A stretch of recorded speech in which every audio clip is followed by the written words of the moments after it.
The warning signs of a potential stock market crash are starting to add up, and take it from my own personal experience, both as an investment banker as well as trading stocks for a multi-billion-dollar hedge fund. I think I've been trained to see some of these signs, some of which coming from Warren Buffett. Today was the Berkshire Hathaway annual meeting where he called out a few things, which I'll talk about in just a minute, as well as looking at the ARK ETF products managed by Cathie Wood.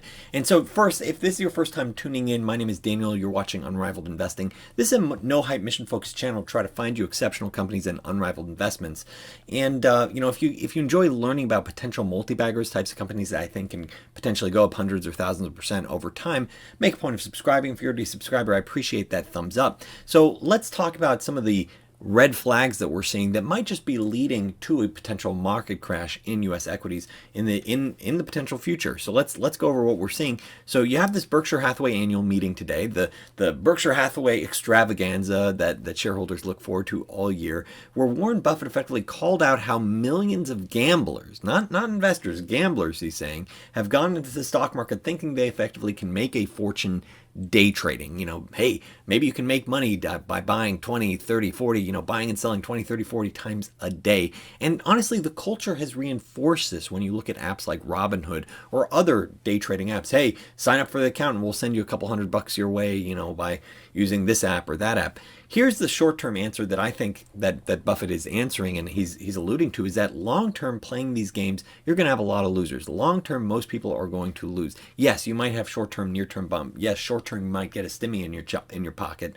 Think, hey, I can make some money here. Why not take a gamble? And yeah, the odds are probably better than playing whatever state lottery you're doing. But the reality is, long-term, you're still playing a loser's game. Why? The reason why is because long-term stocks are driven by fundamentals. The change day to day of pricing, the change of valuation generally gets wiped out over a multi-year perspective. So everyone that's playing this little action game, you're playing a zero-sum game. It's like sitting down at a poker table saying, hey, I hope we can all make money. That's impossible. You're playing a zero-sum game, and most short-term traders get burnt out and get out of the game because of that. He also called out some short-term options with Apple stock. Effectively, how you noticed that there was lots of activity in Apple options. Not surprising, Apple's one of the largest companies in the world, but saying, look at all this activity for very short-term dated Apple options, where it's like options that expire in the next 7 to 14 days, where you're effectively making a bet on what you think the price action will be, and there's a good chance that you might lose a lot of money on this, or your speculative bet can get wiped out. And that is pure speculation when you're effectively saying, hey, this is what I think the price could do over the next few days. Generally you don't have any special insight. It is day trading. There might be some swing traders that might be able to pull a thing off here too, but this is very tough, and I think Buffett is right that most of these gamblers are likely to get burnt. This, of course, is even worse for the retail, gamblers that are getting way over their head with option trading, where they're, saying, hey, let's make this big levered bet. You know what? It's less dollars, but I'm making this crazy levered bet. And one example is that 20-year-old option, 20-year-old Robinhooder that unfortunately offed himself or killed himself last year after some leverage option trades went the wrong way. And so I think sadly this might be a prelude of things to come if you do see things go the wrong way. You can also see the warning signs with margin debt as well. I'm not posting the graph here, but margin debt has just exploded over the last few months, reflecting that people are getting more and more confident that things will go up. They're willing to borrow money against it. And that also is generally a prelude to bigger problems to come, as hyper margin debt can lead to margin calls, as investors realize, well, wait a second, if there's any little, it gets more and more fragile the more people borrow. Or investors realize, well, wait a second, I can actually have a negative return here.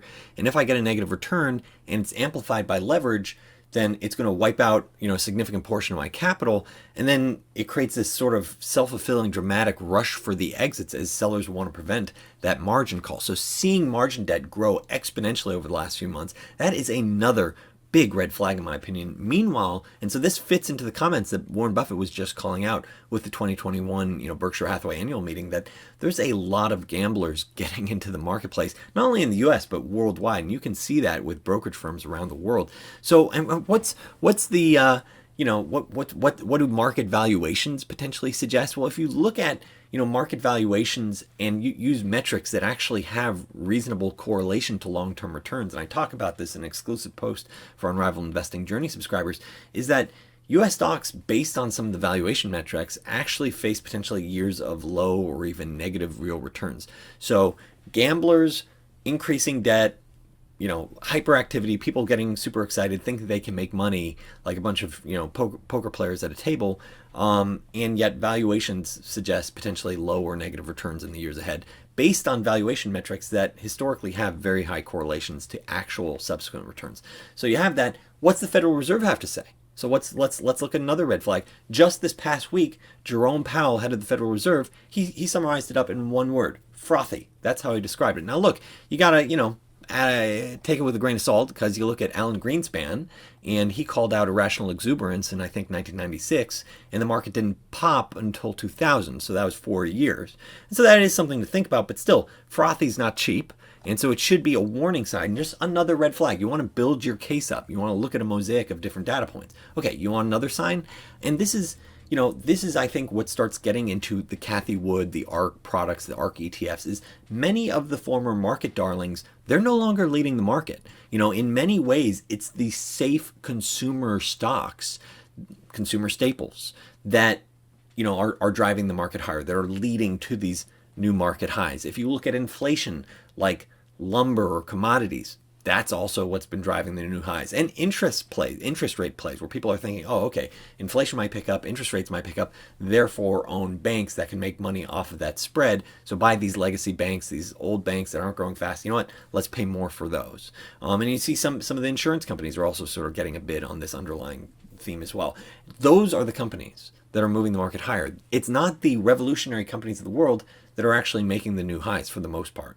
And, that's what I mean by look at Cathie Wood and the ARK ETFs, is that most of those ETFs are still actually really well below their highs, yet the market has continued to rally. That is a warning sign. That is a warning sign that investor behavior is changing, potentially, in terms of their risk appetite, where they're saying, look, these higher valuation, maybe low revenue, unprofitable companies that are a nice story that ARK has invested in and maybe concentrated heavily in, where the business model hasn't yet proven itself with the profitability, are actually becoming less appealing with the prospects of higher interest rates, higher inflation, and investors may just want actually safer returns, things where they're more confident that they're not going to lose a lot of money and they could still make a reasonable return. We'll talk more about that in a little bit.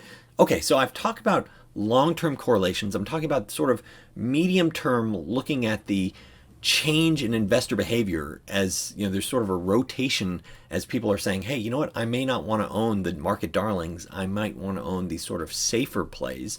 What about the short term? Now, of course, in the short term, anything can happen.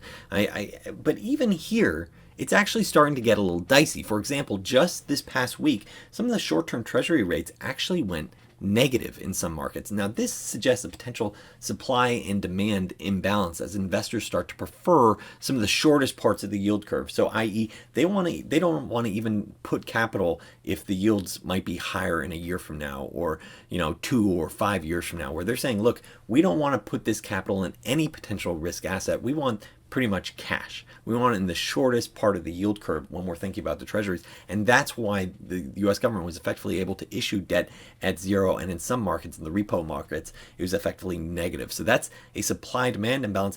Add it to the red flag pile of saying, hey, here's another potential sign of wavering confidence. And this one, the reason why this one's particularly alarming is it's more of the short-term nature. This isn't saying, hey, we're worried about 2 years from now. They're saying, hey, we're worried about the next 4 to 8 weeks. That is a red flag now in the short term. So you have long-term concerns about frothy, as Jerome Powell says, about valuation. Warren Buffett talk about gamblers. You see it in the medium term as you start seeing this rotation with the key, market darlings, popular stocks like Tesla not making new highs. You look at the ARK ETFs that were previously, hey, let's charge with the market higher, making the new highs. Now they're not. They're still well below. And what's driving the market higher? It's sort of the perceived safer plays, and plays on inflation, plays on consumer staples that should, be okay no matter what. and interest rates potentially going higher. So what do I think, looking at all these different signs, looking at the short-term, medium-term, long-term potential risks? I think it's actually impossible to forecast when a crash happens, but I think it's important for you to mentally prepare for it. So I'd say the first step is to triple check your portfolio and make sure you like and own what you understand. So you're like, okay, I like what I own. It makes sense. I'm triple checking my thesis. I'm triple checking my valuation, thinking about my risk reward. And that's why for most of my videos, I call out what do I think is the long-term risk reward over a 5-year time frame. Like, hey, what could this do over the next 5 years? And so you should think about this, of like looking at your holdings, think about each of those components. And then another key component is like, do a little bit of a pre-mortem. Think about what happens in a bad outcome happens in the future. How would you act if these investments, and for a lot of speculators, these gambles start to go against you? What happens if you're borrowing to make this happen? For example, what if you have a 1987 type of scenario and your portfolio falls 30% in just a few days? Would that derail your life, like some Robin Hood, speculators that just completely get wiped out of the game? Would you start to panic and sell too? Or would you say, hey, I've got the capital, I'm ready to double down, baby, double down? So you gotta think about these different elements. Are you prepared to make that next step? What if it's not just a 30% drop? You need to start thinking about these things. So I actually did recently call out a few companies that I do think have better reasonable risk reward. I've called it out here on YouTube. I've called it out as stocks like Alibaba and Google, and even Berkshire Hathaway. Those are 3 of my more recent videos. I can put in links in the description below or in the comments below.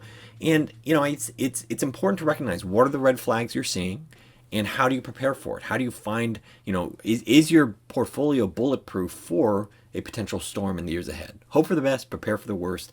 For my own personal financial journey, you can go to unrivaledinvesting.com, where I call out potential multi-baggers, the types of companies that I think can potentially go up hundreds or thousands of percent over time. You can also see what I'm doing in my portfolio the first week of each month. I call out my full portfolio with full detail. Go to unrivaledinvesting.com. And if you enjoyed this video learning about the potential red flags that are adding up to a potential warning signs for a potential market crash, please make a point of subscribing and hitting that thumbs up. Thanks so much for watching.